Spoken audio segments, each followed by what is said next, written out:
नमस्कार मित्रों, मैं सुरेश सौरभ दैनिक मेरी जुबान के साहित्यिक पेज पर आपका हार्दिक अभिनंदन और स्वागत है। झाड़ू छोड़ो कलम उठाओ, परिवर्तन आ जाएगा। शिक्षा को अधिकार बनाओ, परिवर्तन आ जाएगा। ऐसी तमाम रचनाएं लिखने वाले, ऐसी बहुत सी कविताओं का वाचन करने वाले हमारे बीच में आज श्याम किशोर बेचैन जी आए हैं। साहित्यिक उनकी यात्रा, उनकी काव्य यात्रा कैसे प्रारंभ हुई, कैसे शुरू हुई, इस बारे में हम चर्चा करेंगे। तो आइए मिलते हैं गीतों के बादशाह, शब्दों के जादूगर भाई श्याम किशोर बेचैन जी हमारे बीच में हैं। आपसे मेरा ये सवाल है कि आपकी काव्य यात्रा, लेखन यात्रा कब से प्रारंभ हुई? बहुत बहुत धन्यवाद मेरी जुबान चैनल का और भाई सुरेश सौरभ जी का, जिन्होंने आज हमें इस योग्य समझा कि मेरे बारे में कुछ चर्चा की जाए। तो मैं बता दूं, लगभग 80-85 से मैं लेखन कार्य कर रहा हूं और मेरा लेखन कार्य प्रारंभ में जो है वो भक्ति गीतों के माध्यम से हुआ। जैसे भगवती जागरण है और जवाबी कीर्तन, इस तरह की विधाएं हुआ करती थी, जवाबी प्रतियोगिता वगैरह, तो उनमें मैं जाता रहा और धीरे धीरे मंच मिलने लगे। और इन्हीं बीच मेरी मुलाकात कुछ साहित्यकारों से हुई, जैसे कि एक सीतापुर के हैं अवधेश शुक्ल अवधेश जी, लखीमपुर के बहुत चर्चित साहित्यकार रहे राजकिशोर पांडे प्रहरी जी। उसके बाद मेरी मुलाकात भाई सौरभ जी से हुई। इन सबके संपर्क में आने के बाद इनके परामर्श इन्होंने दिया कि आप इतना अच्छा लिखते हैं तो क्यों ना सामाजिक समसामयिक कविताएं लिखें, गीत लिखें। तो लगभग 90-95 से मैंने कविताएं लिखना शुरू किया और उनका वाचन भी किया और धीरे धीरे लोग पसंद करते गए और आगे बढ़ते गए। मेरी कई रचनाएं बड़े स्तर पर फेमस हुई, प्रसिद्धि मिली उनको।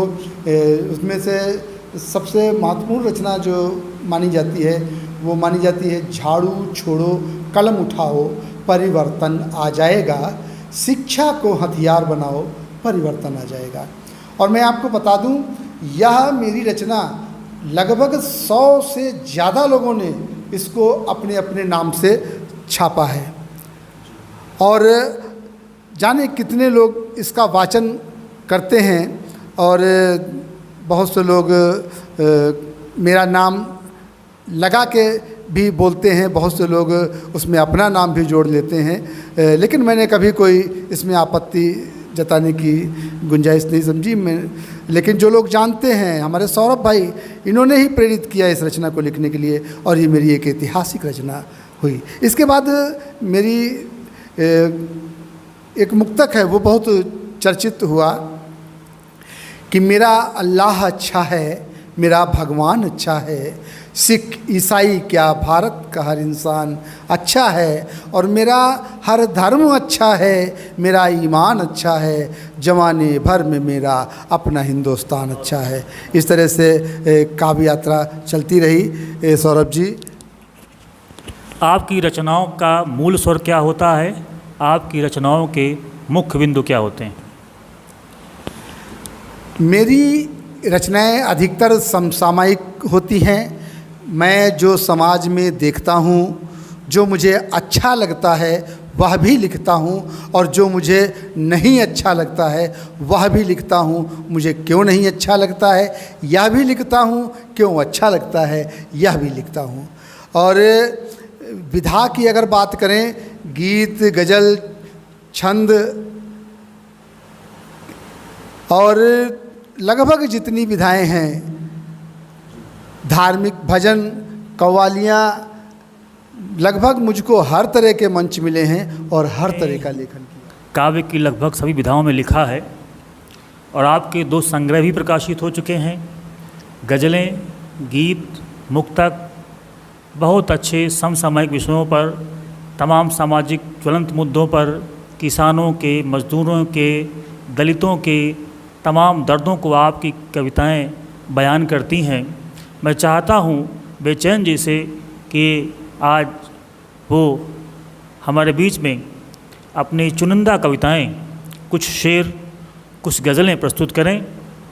भाई श्याम किशोर देखिए, बेचैन। आपने याद दिलाया कि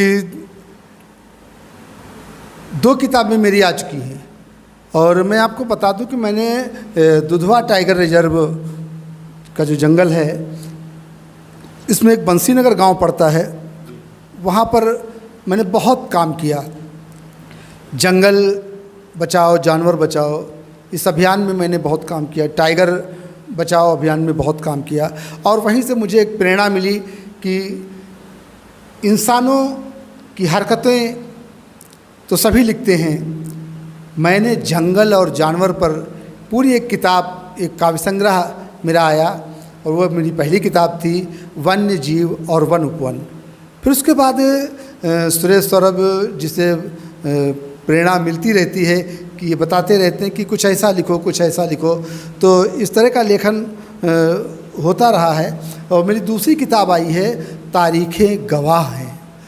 और मैं बता दूं आपको, इस तारीखें गवाह हैं की विशेषता है कि अभी हालांकि पहला अंक इसका आया है और माह जनवरी को लेकर इसको हाईलाइट किया गया है।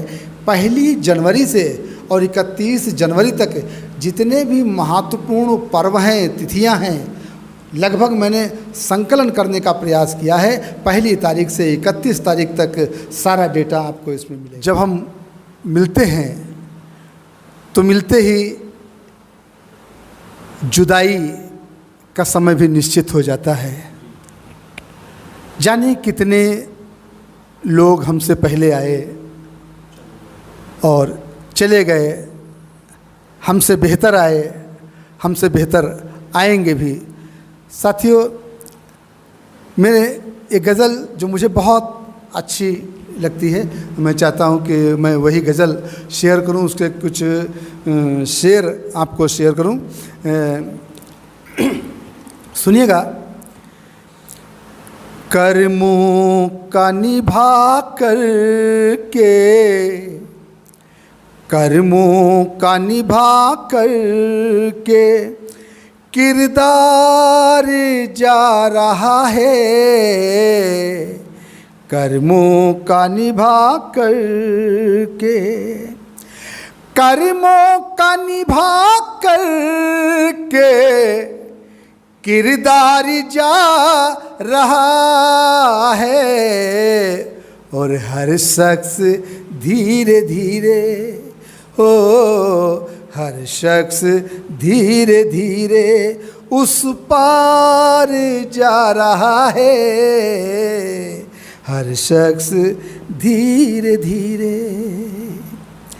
मिलने के साथ तय है एक रोज जुदा होना, मिलने के साथ तय है एक रोज जुदा होना, अफसोस कोई अपना, अफसोस कोई अपना इस बार जा रहा है, अफसोस कोई अपना। और देखें कि दिल के करीब था जो चाहता था दिल से, दिल के करीब था जो चाहता था दिल से, वही दूरियां बना कर, वही दूरियां बना कर दिलदार जा रहा है, वही दूरियां बना कर। और ये शायर आपके हवाले करना चाहता हूँ, आप देखिएगा, आपकी नज़र कि सांसों के घरादों में यादों के काफिले हैं, सांसों के घरादों में यादों के काफिले हैं, और रिश्तों को कोई करके, रिश्तों को कोई करके बेजार जा रहा है। हर शख्स धीरे धीरे उस पार जा रहा है, हर शख्स धीरे धीरे। और ये मेरे गीत का, गज़ल का अंतिम शेर है, मैं चाहता हूँ कि ये भी आपके हवाले कर दूँ कि बेचैनी है कोई तो खुशहाली भी है कोई, बेचैनी है कोई तो खुशहाली भी है कोई, कोई लेके कोई दे के, कोई लेके कोई दे के उपहार जा रहा है। हर शख्स धीरे धीरे, ओ हर शख्स धीरे। मित्रों, ये थे भाई श्याम किशोर बेचैन जी। लखीमपुर के निवासी श्याम किशोर बेचैन की कविताएं बहुत दूर तक और देर तक सुनी जाती हैं। इनकी गज़लें, इनके मुक्तक बहुत ही मार्मिक और हार्दिक है। दैनिक मेरी जुबान के मंच पर आप आए, आपने अपनी रचनाओं से, अपनी कविताओं से हमें आह्लादित किया। श्याम किशोर बेचैन जी को बहुत बहुत धन्यवाद, आभार।